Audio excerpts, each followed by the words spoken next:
Présentation de la machine à écrire Contessa Deluxe qui a été fabriquée aux Pays-Bas et qui date de 1977.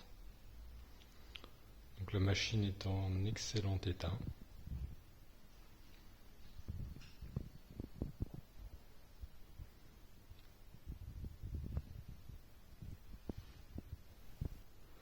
Alors, concernant l'utilisation de la machine, tout d'abord, pour libérer le chariot et désactiver le mode transport, on a un petit levier qui se trouve ici, à gauche de la machine.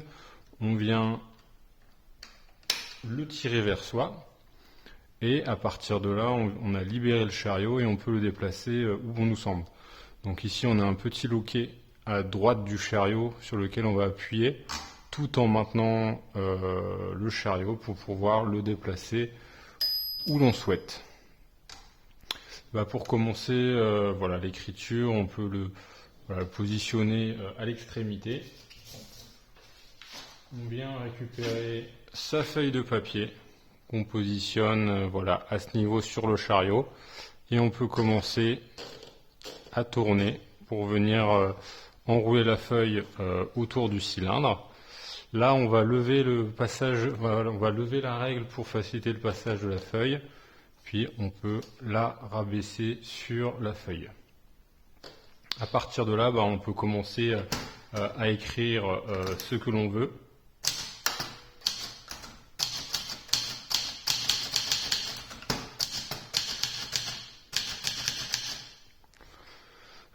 Sur ces machines, on a la barre espace qui se trouve ici. Le retour en arrière ici. On peut constater qu'il n'y a pas de 0 ni de 1, donc pas de 0 pardon, le 1 ici. Le 0 il va se faire avec le O majuscule. Et concernant l'utilisation des accents, si on veut taper le mot chômage par exemple, l'accent circonflexe du haut de chômage, donc là on va commencer à appuyer sur l'accent circonflexe et ensuite le haut. Voilà. Une fois qu'on arrive en bout de ligne, on va entendre la sonnette qui nous prévient qu'on arrive en fin de feuille. Il nous reste 4-5 caractères avant d'être totalement bloqué. Si éventuellement on souhaite venir quand même débloquer débloquer cette situation et finir son mot, on peut appuyer sur la touche passe-marge qui se trouve ici et à partir de moment je peux continuer à écrire sur ma feuille. Donc voilà, une fois qu'on arrive au bout, on vient pousser le chariot, puis après activer le levier d'interligne. Sur cette machine, on a également différents leviers, différents espaces d'interligne qu'on va pouvoir régler avec ce petit loquet. Donc voilà, si on règle sur la dernière position, on aura un interligne plus conséquent que sur la première. À partir de là, sur la droite de la machine, on va avoir le sélecteur de couleurs.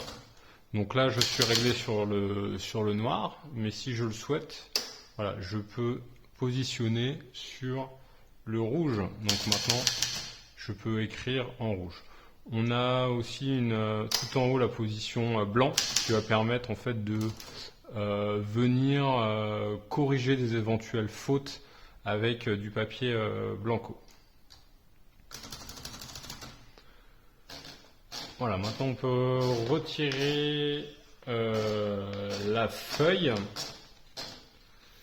et je voulais montrer également à l'arrière de la machine, on a ici les leviers les loquets de tabulation et les marges qui vont être réglables. Alors pour la marge à gauche et la marge à droite.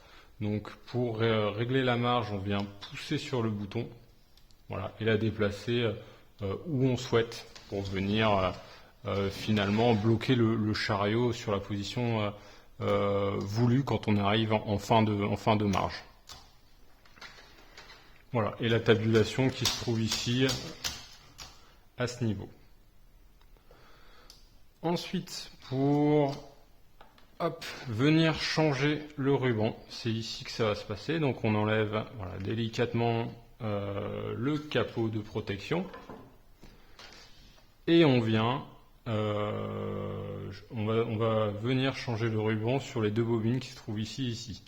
Alors moi, ce que je conseille, c'est de garder les bobines d'origine et de venir mettre le ruban qui se trouve sur la bobine neuve dans celui d'origine. Ça va permettre de corriger d'éventuels soucis de compatibilité.